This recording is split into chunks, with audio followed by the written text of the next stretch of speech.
My grand mother like everybody's grand mother was an old woman. यानी मेरी दादी माँ जैसे कि हर व्यक्ति की दादी माँ होती हैं, वो एक वृद्ध महिला हैं, वो एक ओल्ड वुमन हैं। She had been old and wrinkle for the 20 years that I had known her. यहाँ पे ऑथर कहते हैं पिछले 20 साल से जैसा कि मैं उन्हें देखता आया हूँ, वह एक बुजुर्ग झुर्रियों वाली स्त्री थी। People said that she had once been young and pretty and had even had a husband, but that was hard to believe। मतलब यहाँ पे ऑथर बताते हैं कि लोग कहते थे कि वह यानी उनकी ग्रैंड मदर कभी जवान व खूबसूरत थी और उनका एक पति भी था, पर यहाँ पे ऑथर कहते हैं but that was hard to believe. मतलब ये विश्वास करना मुश्किल है कि उनकी ग्रैंड मदर खूबसूरत थी, क्योंकि अभी उन्होंने जब से 20 ईयर्स से जब भी देखा है उन्हें, वो झुर्रियोंदार वही ओल्ड वुमन थी। ऑथर आगे लिखते हैं my grandfather's portrait hung above the mantelpiece in the drawing room. Mantelpiece होता है दीवार के आगे वाला स्थान। मतलब यहाँ पे है मेरे दादाजी का विशाल चित्र ड्राइंग रूम में मेंटल पीस पर टंगा था। He wore a big turban and loose fitting clothes। यहाँ पे ऑथर बताते हैं कि उन्होंने एक बड़ा सा साफा बांधा हुआ था और ढीले ढाले से कपड़े पहने हुए थे।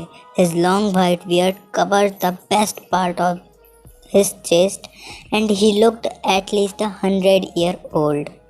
ऑथर बताते हैं कि उनके दादाजी की बहुत लंबी दाढ़ी थी, जो कि उनका बहुत बड़ा भाग ढके हुए थी। उन्हें देखने से लगता था कि वो कम से कम 100 साल। ऑथर आगे लिखते हैं He did not look the sort of person who would have a wife or children। He looked as if he could only have lots and lots of grandchildren। Author ने कहा है कि वो यानी उनके दादाजी इस प्रकार के व्यक्ति नहीं लगते जिनकी कोई पत्नी रही हो या उनके बच्चे भी रहे हों। वे ऐसे लगते हैं जैसे कि उनके बहुत सारे पोते पोती रहे हों। As for my grandmother being young and pretty, the thought was almost revolting। जहाँ तक मेरी दादी माँ के जवान होने व खूबसूरत होने की बात है, यह विचार उलझपूर्ण लगता है। ऑथर आगे लिखते हैं She often told us to the games she used to play as a child that seemed quite absurd and undesigned field on her part, and we treated it like the fables of the prophets she used to tell us। वे चाहे जब हमें अपने बचपन के खेले गए खेलों की कहानियाँ सुनाया करते थे, पर सबको बेतुका और उनकी शान के खिलाफ महसूस होता था, और उनकी कहानियाँ जो भी हमें सुनाया करती थी दंत कथाओं जैसी काल्पनिक लगती थी। यहाँ पे ऑथर अपनी दादी माँ द्वारा सुनाई गई कहानियों का वर्णन कर रहे हैं। इसके बाद आगे आता है, आगे ऑथर लिखते हैं कि She had always been short and fat and slightly bent। Author बताते हैं कि वह यानी उनकी ग्रैंड मदर हमेशा वैसे ही रहीं, ढिंगी, मोटी व एक और थोड़ी झुकी हुई। Her face was a criss-cross of wrinkles running from everywhere to everywhere। Author ने अपनी ग्रैंड मदर की झुर्रियों के बारे में यहाँ पर बताया है कि उनके चेहरे पर झुर्रियों का जाल ऐसा था, यहाँ पर झुर्रियाँ हर जगह से हर जगह तक जाती थीं। No, we were content। She had always been as we had known her। मतलब यहाँ पे ऑथर बताते हैं नहीं, हमें पक्का विश्वास था कि वे हमेशा से वैसे ही हैं जैसा हमने उन्हें जाना था, यानी कि बूढ़ी, इतनी ज़्यादा बूढ़ी कि अब वे इससे ज़्यादा बूढ़ी हो ही नहीं सकती, और वो कई सालों तक इसी उम्र पर स्थिर रहें। यहाँ पे ऑथर बताते हैं कि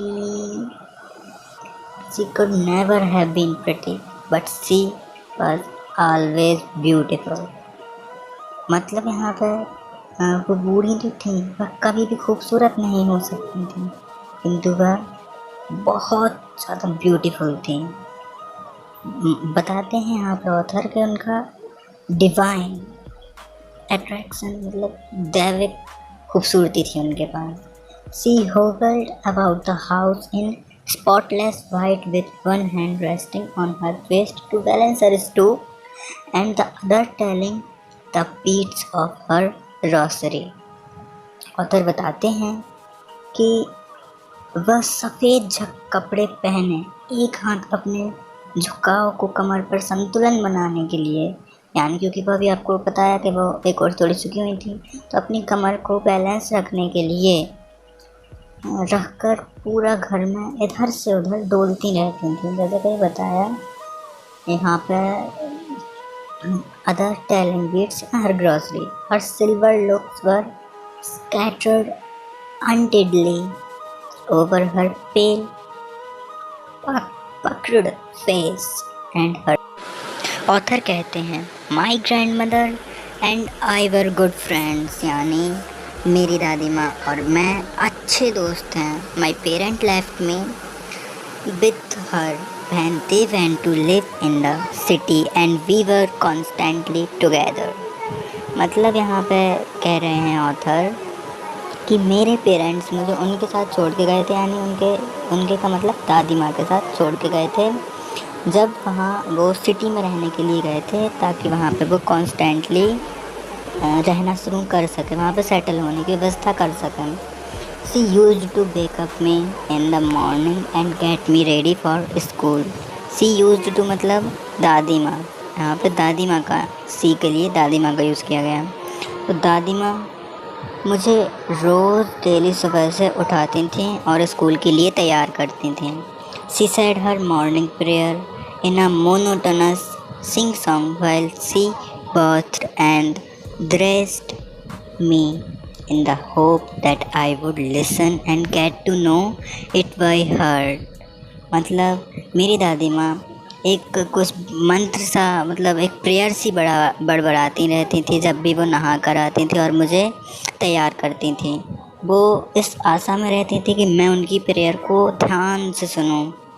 और यहाँ पर ऑथर कहते हैं I listened because I loved her voice but never both to learn it. मतलब मैं सुनता था क्योंकि मुझे उनकी आवाज़ बहुत अच्छी लगती थी, लेकिन मैंने कभी उनके शब्दों पर ध्यान नहीं किया।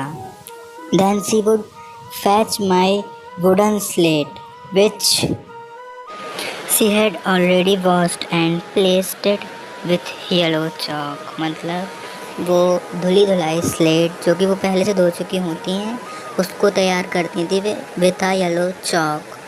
अ टिनी इधन ink pot and a red pen, एक छोटे से इंक पॉट और एक लाल पेन के साथ। Tie them all in a bundle and hand it to me, ये सारी चीज़ें एक साथ रखकर वो मुझे मेरे हाथ में देती थी। After a breakfast of thick stale chapati with a little butter and sugar spread on it we went to school. मतलब आफ्टर अ ब्रेकफास्ट के बाद, ब्रेकफास्ट में क्या होता था, एक पतली सी चपाती, मतलब पतली सी चपाती या ब्रेड जिसके ऊपर बढ़िया सा छोटा सा बटर एंड शुगर रहता था। फिर हम स्कूल जाया करते थे। यहाँ पर ऑथर बताते हैं कि फिर हम स्कूल जाया करते थे। She carried several stale chapatis with her for the village dogs. मतलब वो अपने साथ चपातीज बचा कर जाया करती थी, किसके लिए, रास्ते में जो डॉग्स मिलते थे उनके लिए। ऑथर कहते हैं my grandmother always went to school with me because the school was attached to the temple. मतलब मेरी ग्रैंड माँ हमेशा मेरे साथ स्कूल जाया करती थी क्योंकि मेरे स्कूल के बगल में मेरा स्कूल जो है वो एक मंदिर से अटैच्ड है। The priest taught us the alphabets and the morning prayer. वहाँ पर जो पंडित थे वो हमें अल्फ़ाबेट्स और मॉर्निंग प्रेयर सिखाया करते थे। While the children sat in row on either side of the veranda, singing scriptures. When we had both finished, we would walk back together. जब हम वो मंदिर में वो जो प्रेयर सुनानी पड़ती थी, प्रेयर सीखनी पड़ती थी, वो सारे फिनिश कर लिया करते थे, तब हम लोग वापस बैक टुगेदर वापस आ जाया करते थे. This time the village dogs would meet us at the temple door. इस वक्त हमें टेम्पल के गेट के सामने गांव के कुत्ते मिला करते थे. तो अभी आपको पहले बताया था ऑथर ने कि वहाँ पे चपाती लेके आई थी वो घर से. हाँ, तो वो चपाती ग्रैंड मदर उन डॉग्स को दे देती थी. इसके आगे ऑथर बताते हैं कि they followed us to our home, growling and fighting with each other for the chapatis we threw to them.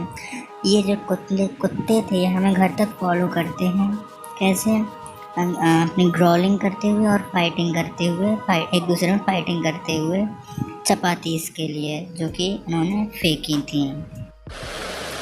When my parents were comfortably settled in the city, they sent for us. मतलब जब मेरे parents, author कहते हैं जब मेरे parents comfortably settle हो गए, कहाँ? सिटी में. दे सेंड फॉर अस, उन्होंने हम.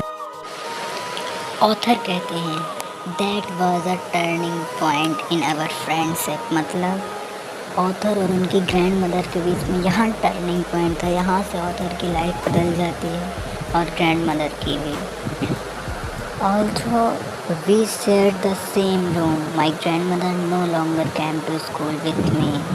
यहाँ पे जहाँ सिटी में ये लोग आए तो पहले लोग शेयर करते, ऑथर अपने रूम को शेयर करता था अपनी ग्रैंड मदर के साथ, लेकिन सिटी में ऐसा नहीं कर सके वो.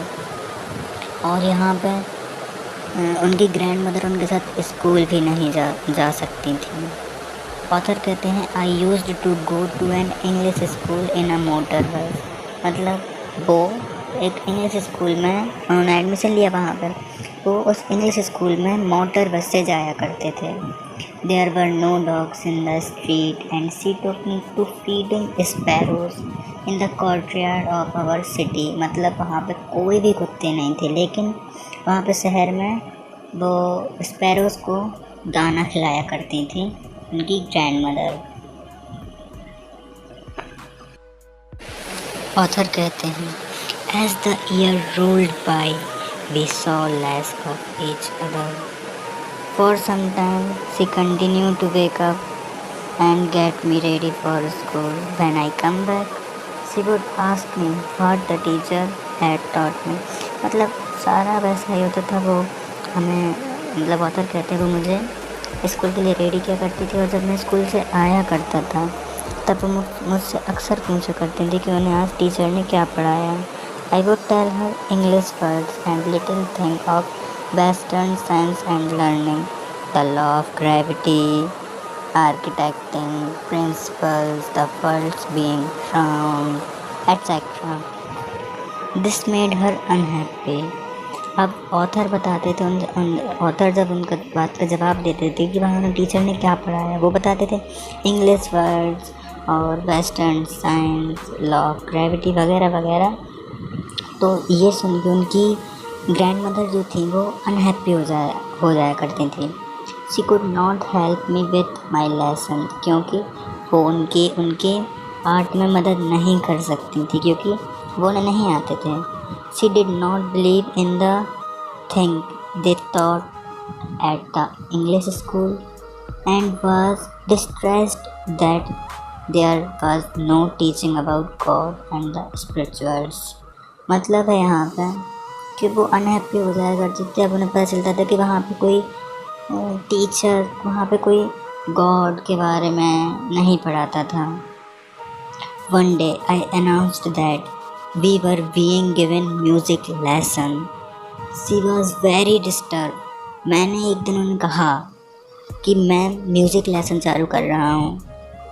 मतलब हम म्यूजिक लेसन चालू कर रहे हैं, सी वॉज डिस्टर्ब, उन्हें बहुत बुरा लगा। To her music had lived association, it was the मोनोप्लॉय